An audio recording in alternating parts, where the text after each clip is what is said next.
Hello, happy holidays, and welcome back to I Love.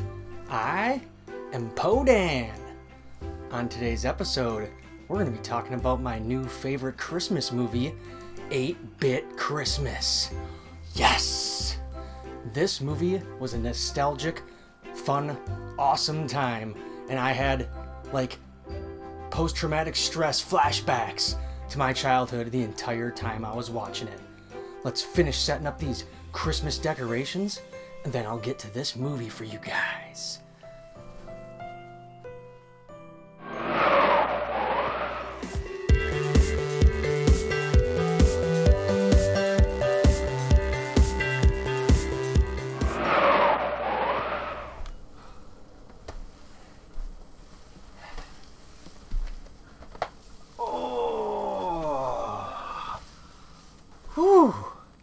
Alright, we should be all ready for Santa Claus to come. Let's check out 8-Bit Christmas, and I'll give you some of my thoughts, a few spoilers, and some of the things I really loved about this movie. Oh yeah! And there she was, glistening in all her gray plastic glory. A maze of rubber wiring and electronic intelligence so advanced it was deemed not a video game, but an 8-bit entertainment system. 8-Bit Christmas is an amazing movie. It's a very enjoyable, fun time, especially if you're a kid like myself, who grew up in the late 80s, early 90s. This movie hits so many marks, will remind you so much of the things that we went through, grew up with, and the things that we did for fun. Now, let's have ourselves a quick summary of the film. Jake Doyle and his family are at his parents' house for Christmas. While Jake and his daughter Annie are out shopping, we learn she has been asking for a cell phone. Jake does not want to get her one, and upon finding his old Nintendo, Jake decides to tell Annie the story of how he got his NES for Christmas. In 1987? Or was it 88? Let's just say the late 80s. Jake and his friends run the Christmas gauntlet of trying to get their own Nintendo Entertainment Systems any way possible. Oh yes, and so much fun ensues. They try to do so much stuff to get them. Let's rock this. We can totally do this. This is our Vietnam. Yeah. I don't think that means what you think it means. I have no idea what it means. There was so much to love in this movie. I'm not going to give too many spoilers to the actual things that go on or the plot of the film, but a few spoilers will say as we're talking about my favorite parts, some fun retro things too. So first favorite part, King of the Mountain with Jagorsky. Oh my god. Buy and buy. Who wants a piece of this delicious strawberry cake? I remember playing King of the Mountain when I was a kid, and face washes. Woo! It made me cold just watching this part, and the kid they have playing him was hilarious. I loved this part of the movie. How about a nice face wash, Doyle?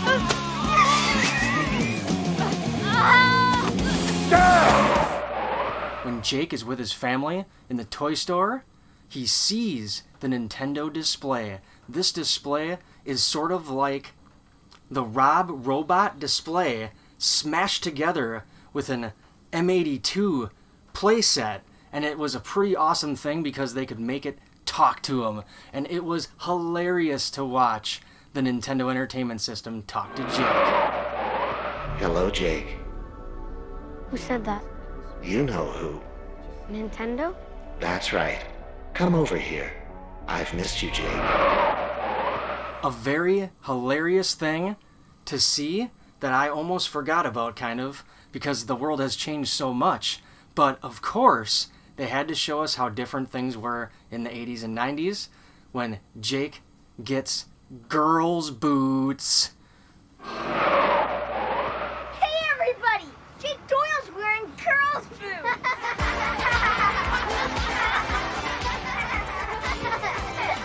They're so pretty. Everybody, even the girls, give him crap. And this is awesomely funny to reminisce, but also when he gets them back. You're just a sad little bully. And if you don't give me back my Trapper Keeper right now, the only one crying is gonna be you, Buttface. And my mom got me these boots. And I hate them too. But I love my mom. One of the neat parts about the story is that he tells this whole story, spoiler, spoiler, spoiler, of course, hardcore, because he wants his daughter to understand that just because she's not going to get what she wants, the cell phone, can still have a great Christmas. Just like how he didn't get his Nintendo for Christmas.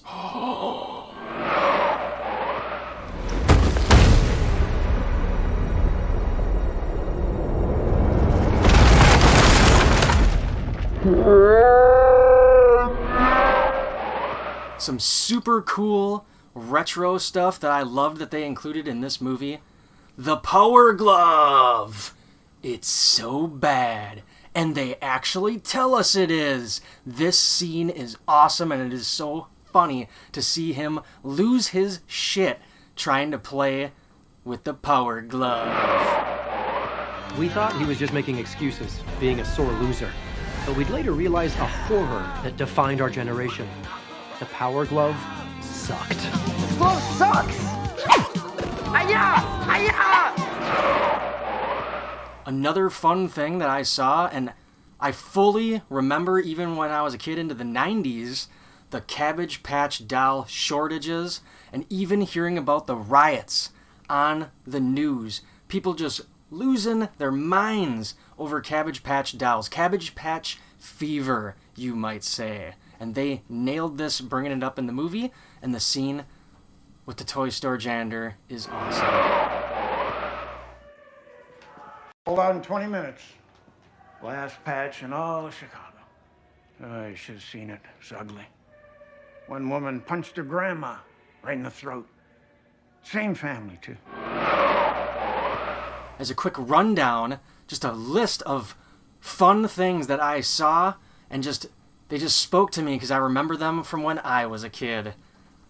Hoping for snow days, mom clipping coupons, dad's road rage, sick teacher with a snot rag up her sleeve, baseball cards, superhero cards, omnibots, perfection board games, light brights, roller rinks, giving up the remote to your sibling, saying totally, and getting beat up on the playground from the bully. I wanted to punch a kid's face until it turned into Kool-Aid so bad, and I didn't get the chance.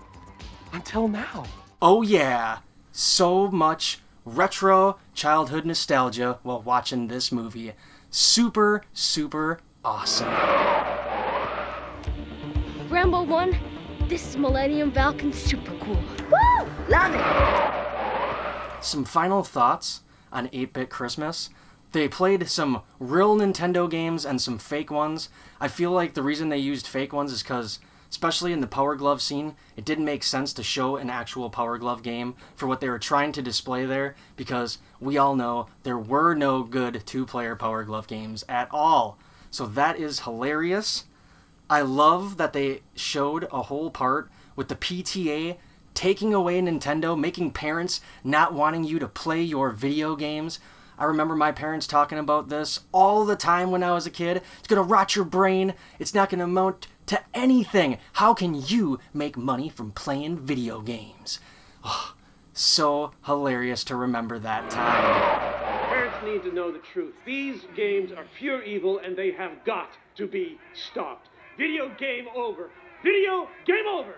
Video game over. A big elephant in the room, and I don't care, is that this movie follows a very similar plotline to A Christmas Story, which I think that is totally fine. I never seen Christmas Story, but I made sure to read up the plot. It is close. There are a few big divergences, and of course the end is not the same at all, because in Christmas Story, he got his BB gun. In this one, he had to work all summer to get it himself. What another lesson. Sometimes you don't get what you want, and anyways, you're going to love it more when you get it yourself. For yourself, and earn it. Merry Christmas, Jake.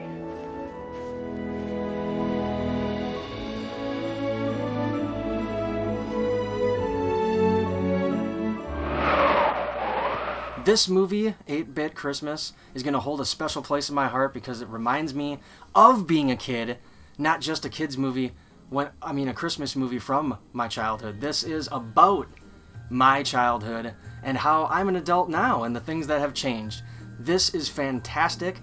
I would love to hear in the comments down below your favorite Christmas movie, or have you seen 8-Bit Christmas? Is it your new favorite? All the retro madness? As always, like, subscribe, and I will see you next time. Have a happy holidays and a Merry Christmas.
Sometimes, during Christmas, just when you think that all hope is lost, something magical happens.